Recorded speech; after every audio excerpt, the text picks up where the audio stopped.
नमस्कार, अरुणाचल समाचार में आपका स्वागत है। मैं हूं मॉर्गन बागराम। आइए बुलेटिन में सबसे पहले देखते हैं मुख्य समाचार।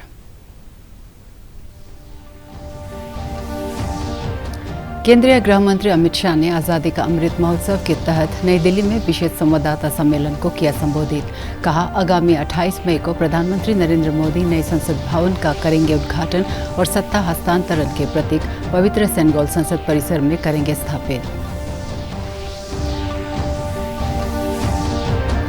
मुख्यमंत्री पेमा खांडू ने बीआरओ, आईटीबीपी, भारतीय सेना, एनएचआईडीसीएल और पावर ग्रिड कॉरपोरेशन के अधिकारियों के साथ बैठक कर राज्य की महत्वपूर्ण परियोजनाओं की समीक्षा। मुख्यमंत्री ने परियोजनाओं के लिए जमीन अधिग्रहण की प्रक्रिया में तेजी लाने और पूरी प्रक्रिया को पारदर्शी बनाने पर दिया जोर।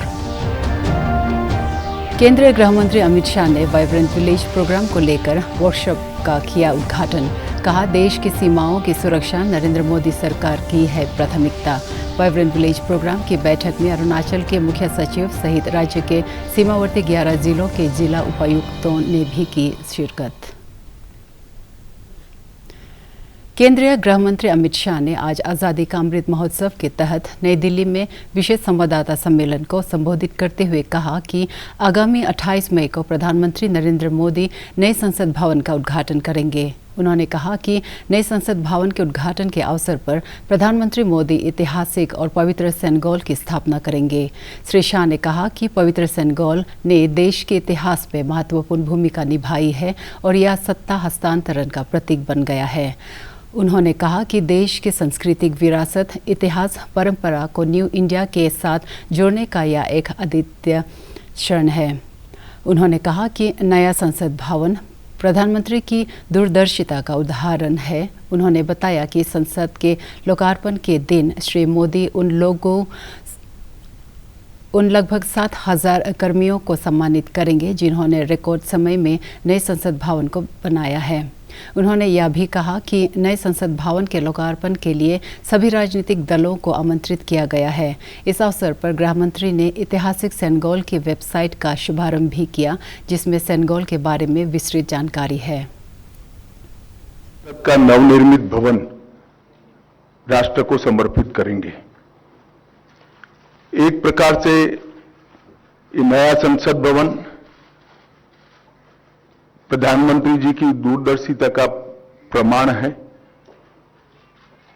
जो नए भारत के निर्माण में हमारी सांस्कृतिक विरासत, परंपरा और सभ्यता को आधुनिकता से जोड़ने का एक सुंदर प्रयास है। इस नई संरचना को रिकॉर्ड समय में बनाने के लिए करीब 60,000 के आसपास श्रम योगियों ने अपना योगदान दिया है। इस अवसर पर प्रधानमंत्री जी इस सभी श्रम योगियों का सम्मान भी करेंगे। अभी स्क्रीन पर आप एक सुंदर वस्तु को देख रहे हैं। राजसी लगती है वस्तु, इसके पीछे युगों से जुड़ी हुई एक परंपरा छिपी है। इसको तमिल में सेंगोल कहा जाता है और इस शब्द का अर्थ संपदा से संपन्न और ऐतिहासिक है। आजादी के अमृत महोत्सव में प्रधानमंत्री जी ने जो कुछ लक्ष्य तय किए थे, उसमें एक लक्ष्य हमारी ऐतिहासिक परंपराओं का सम्मान और उसका पुनः जागरण भी था। ये सेनेगल उसी लक्ष्य की परिपूर्ति के लिए आज मैं आपके सामने इसकी इंफॉर्मेशन को लेकर आया हूं। ये घटना जुड़ी है आजादी की क्षण के साथ। 14 अगस्त 1947 की रात को एक बहुत महत्वपूर्ण ऐतिहासिक और अनोखी घटना ने आकार लिया था, जिसकी 75 साल के बाद आज देश के अधिकांश नागरिकों को जानकारी नहीं है। ये सेंगोल जो अभी आपने स्क्रीन पर देखा था, उसने हमारे इतिहास में एक अहम भूमिका निभाई है और ये सेंगोल अंग्रेजों से भारतीयों के साथ सत्ता के हस्तांतरण का एक प्रतीक बना था। इस घटना के ऐतिहासिक महत्व को जानने के बाद आप सभी को आश्चर्य होगा कि इतने सालों तक ये हमारे सामने क्यों नहीं आई।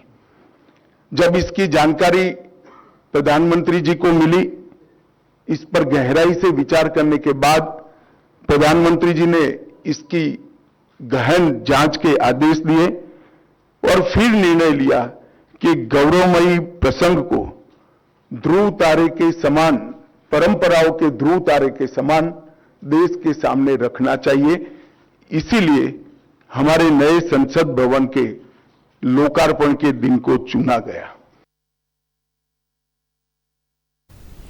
मुख्यमंत्री पेमा खांडू ने आज सीमा सड़क संगठन BRO, Bharat Tibet police ITBP, भारतीय सेना, एनएचआईडीसीएल और पावर ग्रिड कॉरपोरेशन के अधिकारियों के साथ एक बैठक कर राज्य की महत्वपूर्ण परियोजनाओं की समीक्षा की।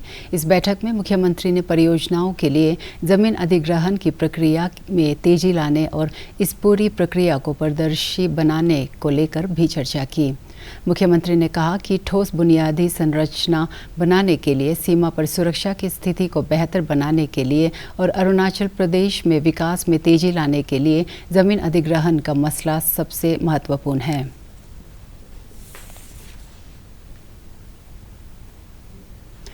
देश के 19 विपक्षी दलों ने एक संयुक्त बयान जारी कर नए संसद भवन के उद्घाटन कार्यक्रम का बहिष्कार करने का फैसला किया है। विपक्षी दलों की मांग है कि नए संसद भवन का उद्घाटन राष्ट्रपति द्रौपदी मुर्मू द्वारा कराया जाना चाहिए। इधर केंद्रीय गृह मंत्री अमित शाह और केंद्रीय संसदीय कार्य मंत्री प्रहलाद जोशी ने सभी राजनीतिक दलों से नए संसद भवन के उद्घाटन समारोह में भाग लेने का अनुरोध किया है।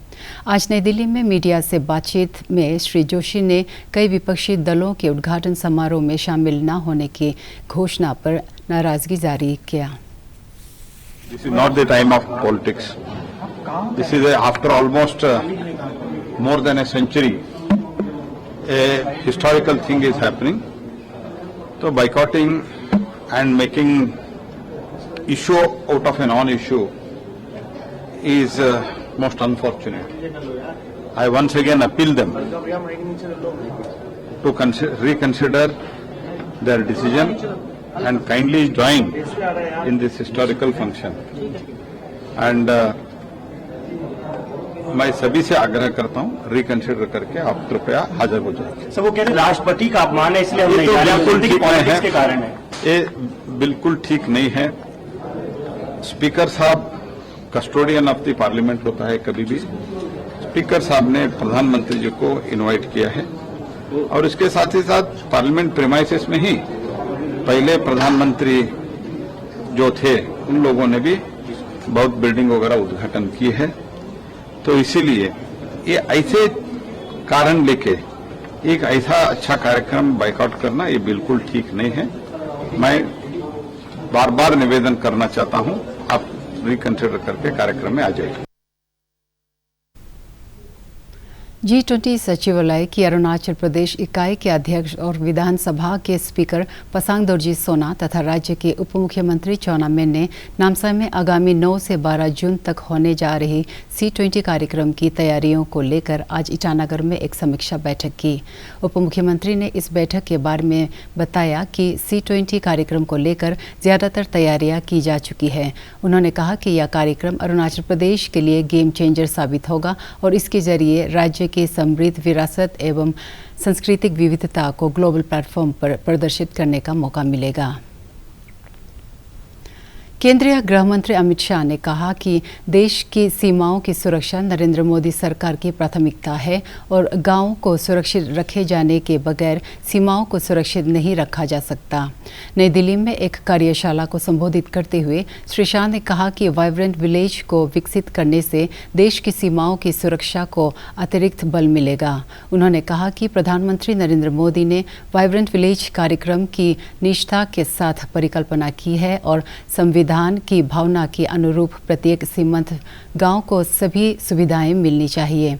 उन्होंने यह भी कहा कि 2014 से प्रधानमंत्री ने सीमांत सुरक्षा ढांचे में सुधार लाने की प्रयास किया है और इसके लिए सीमांत गांव के लिए जन कल्याणकारी योजनाएं शुरू की गई है। गृह मंत्री ने कहा कि यह कार्यक्रम सीमांत गांवों से लोगों के प्रवास को रोकने के लिए शुरू किया गया है। उन्होंने कहा कि सरकार सीमांत गांवों को देश का अंतिम गांव नहीं बल्कि पहला गांव मानती है। इस बैठक में अरुणाचल प्रदेश के मुख्य सचिव धर्मेंद्र सहित राज्य के सीमावर्ती 11 जिलों के जिला उपायुक्तों ने भी शिरकत की। अमित शाह ने आज नई दिल्ली में वाइब्रेंट विलेज प्रोग्राम का एक कार्यशाला का उद्घाटन किया। अमित शाह ने कहा कि सीमावर्ती गांव को देश के किसी भी अन्य गांवों के समान सभी सुविधाएं मिलनी चाहिए। इस कल्पना के साथ ही प्रधानमंत्री नरेंद्र मोदी ने वाइब्रेंट विलेज प्रोग्राम की शुरुआत की। शाह ने कहा कि वाइब्रेंट विलेज कार्यक्रम की अवधारणा के पीछे दो मुख्य पहलू हैं। सीमावर्ती गांव से पलायन को रोकने के लिए उन्हें विकसित करके सुरक्षा की एक अतिरिक्त परत जोड़ना और देश के संविधान के अनुसार प्रत्येक गांव का देश के संसाधनों पर समान अधिकार है। गृह मंत्री ने कहा कि वीवीपी यानी वाइब्रेंट विलेज प्रोग्राम सही मायने में VVIP very very important program है। केंद्रीय गृह एवं सहकारिता मंत्री ने कहा कि देश की सीमाओं की सुरक्षा मोदी सरकार की प्राथमिकता है और ये राष्ट्रीय सुरक्षा से जुड़ी हुई है। गांव को सुरक्षित रखे बिना भारत की सीमाओं को सुरक्षित नहीं रख सकते। उन्होंने कहा कि चिन्हित गांवों में गतिविधियां बढ़ाना, पलायन रोकना, नागरिक सुविधाएं उपलब्ध करवाने जैसे काम किए जाने चाहिए और सुनिश्चित किया जाना चाहिए कि देश की मुख्य भूमि से ज्यादा नागरिक, विशेषकर युवा, इन गांवों में पर्यटन के लिए आएं और देश की सीमाओं की परिस्थिति से अवगत हो। ये जुड़ाव बहुत महत्वपूर्ण है। संघ लोक सेवा आयोग यूपीएससी ने सिविल सेवा परीक्षा 2022 के परिणाम मंगलवार को घोषित कर दिए। इस परीक्षा में मूल रूप से बिहार की इशिता किशोर को पहला स्थान मिला है। इशिता किशोर से डीडी न्यूज संवाददाता ने खास बातचीत की और उनकी सफलता का राज जाना। इशिता, सबसे पहले बहुत बहुत मुबारक हो आपको और आपने फर्स्ट पोजीशन हासिल करी और पहली 4 पोजीशन पे लड़कियां हैं, क्या कहेंगी आप? I think I'm very happy that women are doing so well. सपना तो सबका रहता है और कोशिश सब करते हैं and I'm very happy कि ये हो गया, तो it is a dream come true. But 2 attempt में नहीं होने के बाद मैंने मेहनत की एंड मैंने सोचा कि क्या गलतियां मैं कर रही हूँ, उन गलतियों पे काम किया और साथ साथ मैंने मेंस की तैयारी भी पूरी रखी ताकि जब मौका मिले तो तब मेंस में कुछ गड़बड़ ना हो। जो लोग प्रीलिम्स या मेंस तक आके रह जाते हैं उनके लिए आप क्या कहेंगे कि आपको कोशिशों में कोशिश करते रहनी चाहिए? आई थिंक सबसे ज्यादा जरूरी है अपनी गलतियों को इवैल्यूएट करना। किसी भी स्टेज पे अगर आप पीछे रह जा रहे हैं तो प्लीज इवैल्यूएट करिए और ये सोचिए कि कैसे इम्प्रूव कर सकते हैं खुद को। आई थिंक पिछले 3 साल मैंने सिर्फ खुद को इम्प्रूव ही किया है, तो हर गलती को इम्प्रूव किया है और उनको आइडेंटिफाई करना बहुत जरूरी है। किस तरह से इम्प्रोवाइजेशन किया आपने? आई थिंक अगर मुझे लगता था कि स्टैमिना थोड़ा कम है तो ज्यादा देर बैठ के पढ़ती थी। प्रीलिम्स में अगर एनालिटिकल स्किल्स चाहिए और प्रेजेंस ऑफ माइंड चाहिए तो उस पर बहुत मेहनत की है। मेंस में अगर लगता था कि पेपर पूरा नहीं हो पा रहा है 3 घंटे में तो बार बार मेहनत करके एग्जाम के दिन फिर मुझे आसान लगने लगा था। इस बार कौन से सब्जेक्ट पे आपने ज्यादा मेहनत की है? आई थिंक सारे सब्जेक्ट्स ही बहुत इंपॉर्टेंट है। ये एग्जाम ऐसा है कि सिर्फ एक जगह अच्छा करके आप आगे नहीं निकल सकते। You have to do very well in all the subjects, so हर सब्जेक्ट को बहुत इंपॉर्टेंस दिया है। अच्छा, एक आखिरी सवाल, आपने इशिता का ये ड्रीम था बचपन से कि आईएएस बनाना है? इसका ड्रीम हमेशा कुछ अच्छा करना है, तो she always wanted to do the best. तो जैसे जैसे ये बड़ी होती गई ड्रीम्स भी चेंज हुए, but definitely seeing a father in defence, इनके कहीं ना कहीं मन में वो डिसिप्लिन, वो कल्चर रहा कि कुछ सर्व करना है, लोगों से कनेक्ट करना है, तो UP is the best platform for that. Wild life institute of India के वैज्ञानिकों ने अरुणाचल सरकार के वन विभाग एवं हेमचंद्र महिंद्रा फाउंडेशन के सहयोग से ईस्ट सियांग जिले के आदि हिल्स में मियोजिन अरुणाचलेंजस नाम का फूल की प्रजाति की खोज की है। मुख्यमंत्री पेमा खांडू ने इस खोज के लिए वैज्ञानिकों की टीम को बधाई देते हुए कहा कि यह अरुणाचल में पेड़ पौधों, फलों और फूलों की समृद्ध विरासत को और कीमती बनाएगा। मियोजिन अरुणाचलेंजस नाम का फूल कास्टर्ड एप्पल फैमिली से संबंधित पेड़ पर पैदा होता है। विदेश सचिव विनय क्वात्रा ने कहा है कि ऑस्ट्रेलिया ने संयुक्त राष्ट्र सुरक्षा परिषद में भारत की स्थायी सदस्यता का समर्थन किया है। आज सिडनी में मीडिया को संबोधित करते हुए श्री क्वात्रा ने बताया कि प्रधानमंत्री मोदी और ऑस्ट्रेलिया की प्रधानमंत्री एंटनी अल्बेनीज़ ने ग्लोबल साउथ, क्वाड, रूस यूक्रेन संघर्ष और संयुक्त राष्ट्र सुरक्षा परिषद में सुधार सहित कई वैश्विक और क्षेत्रीय मुद्दों पर भी विचार विमर्श किया। ये पूछे जाने पर कि क्या चर्चा में चीन का मुद्दा भी शामिल था, विदेश सचिव ने कहा कि सामरिक भागीदार के रूप में दोनों देश सहयोग कर रहे हैं और चुनौतियां कम करने के लिए सतर्क कदम उठा रहे हैं। The impact of Russia-Ukraine ongoing conflict. 4, the PIC, India-Pacific, the engagement both of India and Australia with the countries of the Pacific. This was particularly contextualized in terms of Honorable Prime Minister of India's recent visit to Papua New Guinea.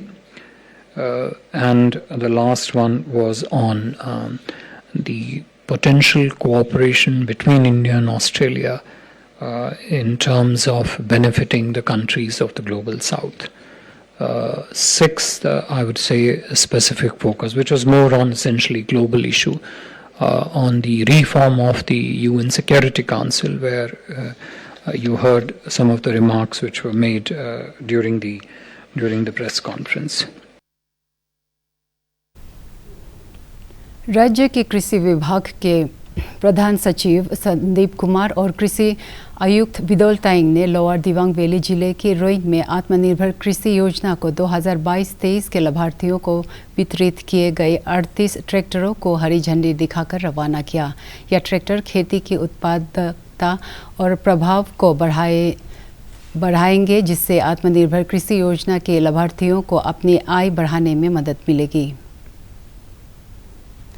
उप मुख्यमंत्री और राज्य के वित्त मंत्री का कार्यभार संभाल रहे चाउना मेन ने मंगलवार को अरुणाचल प्रदेश सरकार के विभिन्न विभागों के प्रधान सचिवों, आयुक्तों, सचिवों और निर्देशकों के साथ वित्त वर्ष 2023-24 के बजट को लेकर की गई घोषणाएं पर अमल की सीमाएं बैठक की। उप मुख्यमंत्री ने कहा कि सरकार नीतियों के प्रभावी क्रियान्वयन के जरिए राज्य का समग्र विकास करने को प्रतिबद्ध है। क्षेत्रीय राजनीतिक दल नेशनल पीपल्स पार्टी ने पूर्व विधायक थांगवांग वांगहम को अरुणाचल प्रदेश में अपना प्रदेश अध्यक्ष नियुक्त किया है। थांगवांग वांगहम के आज लोंगडिंग पहुंचने पर उनके समर्थकों ने उनका जोरदार स्वागत किया।